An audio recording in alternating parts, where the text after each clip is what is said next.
Welcome back to the Deep Dive. Today, we're exploring something that, well, it touches every single one of us every day, but it doesn't really fit neatly into just one academic box, does it? No, not at all. Based on the material, we're looking at what one source interestingly calls the science of the nature of human purpose and of humans doing things on purpose.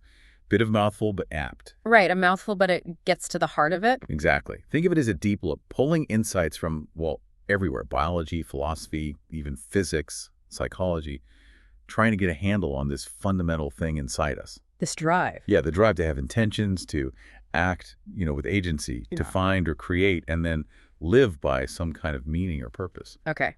So our mission here in this deep dive is to kind of synthesize the main ideas from these sources and really unpack that human algorithm. Like, why are we wired to set goals? What fuels it? Yeah, what fuels our actions, and how does this whole drive shape, not just us as individuals, but the world? We'll even touch on why sometimes we seem to actively work against our own goals. Which is fascinating in itself. And understanding this, it's not just like an academic exercise. The sources really emphasize how much it impacts personal well-being, even, the path whole civilizations take. It's foundational. It really is foundational. Okay, let's dive right in then.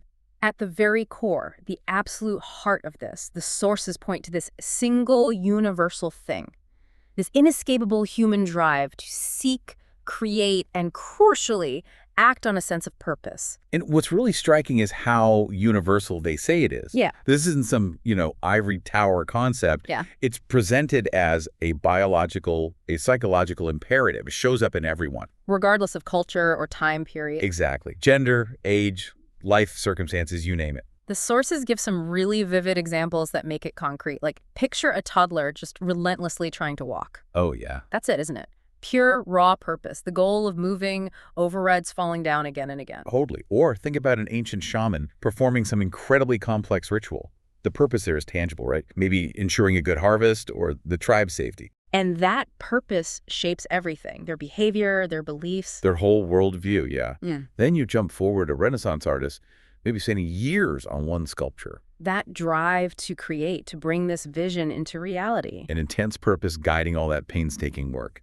Or, fast forward again, 21st century entrepreneur launching a startup. The purpose might be innovation or solving a specific problem, building something new. And that purpose fuels the massive risks, the crazy hours. Or even a social activist marching for civil rights, driven by this deep moral purpose for justice, for equality. Yeah, facing real danger sometimes for a collective good. What's fascinating, and the sources really highlight this, is that the content is so different. Walking, ritual, art, business, justice, but the underlying process. It's identical. It's the mind setting a goal and then directing action to get there.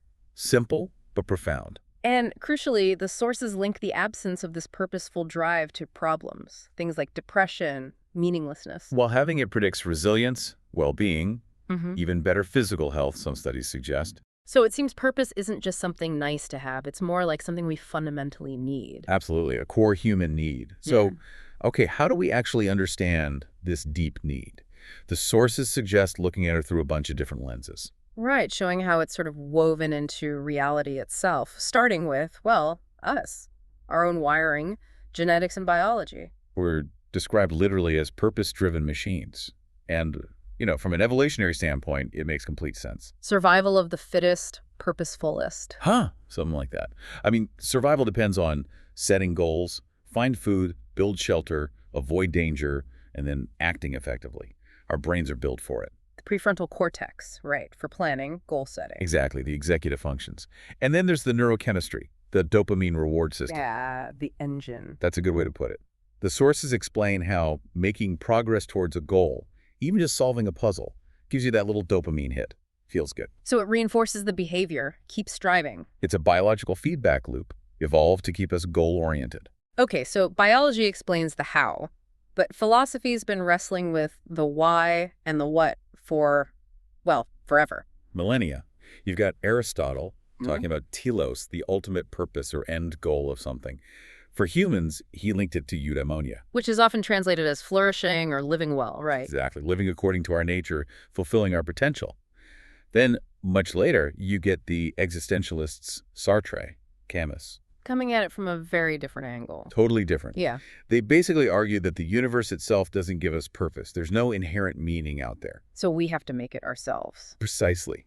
Purpose isn't found. It's created through our choices, our actions. It puts this huge emphasis on human freedom, but also responsibility for making meaning. Okay, now here's where it gets maybe a bit less intuitive. Connecting purpose to physics, mathematics, and logic. How does, me deciding to make coffee relate to the laws of the universe? Right. It sounds like a stretch, but the source is connected through entropy, the second law of thermodynamics. The tendency towards disorder, chaos. Exactly. Everything tends to break down, spread out, become less organized. But life, and especially human creations, cities, art, technology, societies, they're pockets of intense order and complexity. So we're fighting entropy. In a way, yeah. The sources describe purpose as this fundamental ordering principle. We take disordered materials and energy and actively impose structure, driven by our goals.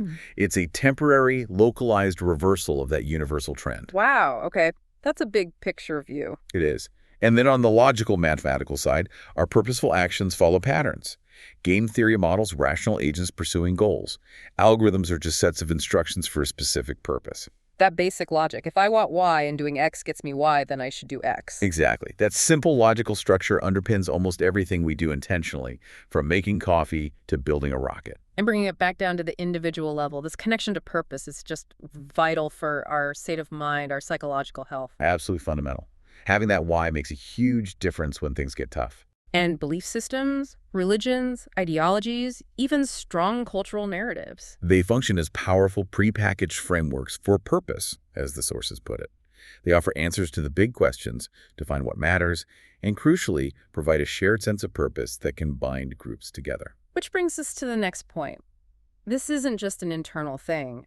It scales up, big time, shaping communities, civilizations. Right. For the individual, having purpose gives you resilience. It's the why that helps you endure the how, like Nietzsche said. Without it, Right. well, you can get apathy, drifting, maybe even destructive behaviors. And for groups, Shared purpose is like the glue. Think about neighbors organizing to build a playground, or a nation mobilizing for defense, or scientists collaborating globally on a cure. That collective goal pulls people together, makes them achieve things they couldn't alone. and this is a big but, this is where the ethics really come in, isn't it? The world reacts very, very differently depending on what the purpose is. Critically important point. The sources use the stark contrast. A doctor working tirelessly to heal versus, say, a dictator ruthlessly seeking power and conquest. Same fundamental drive for purpose, wildly different moral outcomes. Exactly. The drive itself is neutral. Its value depends entirely on the content of the goal and its impact on others. Which leads straight to that huge question the source poses, what is a right purpose? Yeah, how do we judge? The sources touch on the major ethical frameworks humans use. Utilitarianism, does it create the greatest good? Deontology, does it follow moral rules and duties? Virtue ethics, does it stem from good character? And it makes sense that clashes between deeply held, incompatible purposes are behind so much conflict. Religious wars, political struggles. Fundamentally, they're often battles over whose purpose gets to define reality or direct resources. So to really get our heads around all this, the sources stress we need systemic thinking. We can't just look at individual purposes in isolation. No, you have to see the connections, the interactions, the whole web. Climate change is the perfect, if sobering, example they use. Right, it's not just my choices or your choices. It's this incredibly complex interplay of corporate purposes, profit market share, government purposes, economic growth, national interest, individual purposes providing for family, convenience, comfort, All interacting within this global system. often with massive unintended consequences that nobody individually wanted. And that really highlights that solving these huge, complex problems isn't just about changing individual minds. It often means changing the system itself. Exactly. The rules, the incentives, the structures that shape how all those different purposes align or misalign. Okay, let's switch gears slightly. Let's be honest about being human. If we're supposedly so purpose-driven, why are we also so good at, well, messing things up for ourselves? Why do we break our own rules, undermine our goals? It feels like a glitch in the system. A feature, not a bug, maybe. Ah. The sources offer a few key explanations for this apparent contradiction. One big one is the conflict between our internal purposes. Like different parts of us wanting different things. Pretty much. Sometimes it's framed using that triune brain idea. You've got the ancient survival instincts, the emotional limbic system, and the rational neocortex, and they don't always agree. Your rational brain sets a purpose like stick to the diet. But your emotional brain, purpose is immediate gratification. That cake looks amazing. And your survival brain might just purpose conserving energy by staying on the sofa. Conflict. Oh, I know that conflict well, daily. Don't we all? Then there are cognitive biases. These are like systematic errors in our thinking patterns. The source highlights hyperbolic discounting. Okay, what's that again? It's our strong tendency to prefer smaller rewards now over much larger rewards later. We discount the future value too steeply. So the immediate pleasure of smoking a cigarette outweighs the long-term purpose of health. Exactly. Or racking up credit card debt for immediate purchases versus the long-term purpose of financial security. That bias trips us up constantly. And then plain old emotions getting in the way. Emotional hijacking, yeah. Fear, anger, even extreme excitement can just completely override our rational plans and stated purposes. The sources also nod to Freud, the pleasure principle, wanting instant gratification, versus the reality principle, trying to navigate the world with the ego mediating. It's messy being human. It is. And sometimes breaking a rule isn't even accidental. It can be a purposeful act itself. How so? Well, asserting your individuality, challenging what you see as an unfair rule or system, signaling you belong to a counterculture group. These can all be purposes driving rule-breaking behavior. So it's this complicated mix of inner conflicts, thinking errors, emotions, and even deliberate rebellion. A very human mix. Okay, let's try applying this understanding to some of the big questions the sources raised. Like, what about a proper human rule for when leaders should retire? The source argues against just using age. Right. If you look at it through this lens of purpose, a leadership role isn't about the person. It's about serving the purpose of that office, usually, the public good. Right. Makes sense. So a proper rule wouldn't just be about age. It would be about ensuring the leader is still capable of and focused on fulfilling that primary purpose. But how could you possibly measure that? That sounds tricky. It is tricky. The sources suggest a multifaceted approach. Maybe some kind of genuine test of purpose mechanisms to assess if the leader's driving motivation is still public service, or if it's shifted towards, say, holding on to power or personal enrichment, transparency, accountability. Okay, what else? Obviously, basic cognitive and health assessments, are they still mentally and physically up to the demands of the job? Term limits are presented as crucial, arguing that prolonged power inevitably tends to corrupt the original purpose. Power corrupts, purpose drifts. Something like that. And finally, robust succession planning to ensure the purpose of the office continues smoothly beyond one individual. The key idea is keeping the focus on the role's purpose, not the person holding it. That's a really different way to frame the issue. Fascinating. So, stepping back even further, what's the ultimate purpose of understanding all this, of developing this science of purpose? Why bother? According to the source material, the grand purpose here is pretty ambitious. It's about empowering humanity to consciously, intelligently direct its own future, maybe even its own evolution, in a sense. Whoa. Direct our own evolution. How? Well, by understanding this core driver, our purpose-seeking nature, we can start designing things more intelligently. We can create better educational systems, for instance, ones that don't just teach facts, but actively help young people cultivate positive, constructive purposes. Find their why early on. Exactly. Right. And we can design better social and economic systems that actually align individual purposes with collective well-being and long-term sustainability instead of setting them against each other. Like moving beyond just GDP as the main measure of progress, looking at well-being, environmental health. Precisely. Shifting towards things like circular economies, prioritizing planetary health alongside human prosperity. The idea is, on the largest scale, maybe humanity's collective purpose could be to become responsible stewards of this planet. Moving from domination to, well, stewardship, balance. A purpose of balance and sustainability, yeah. So how can we, practically use this knowledge to actually make things better?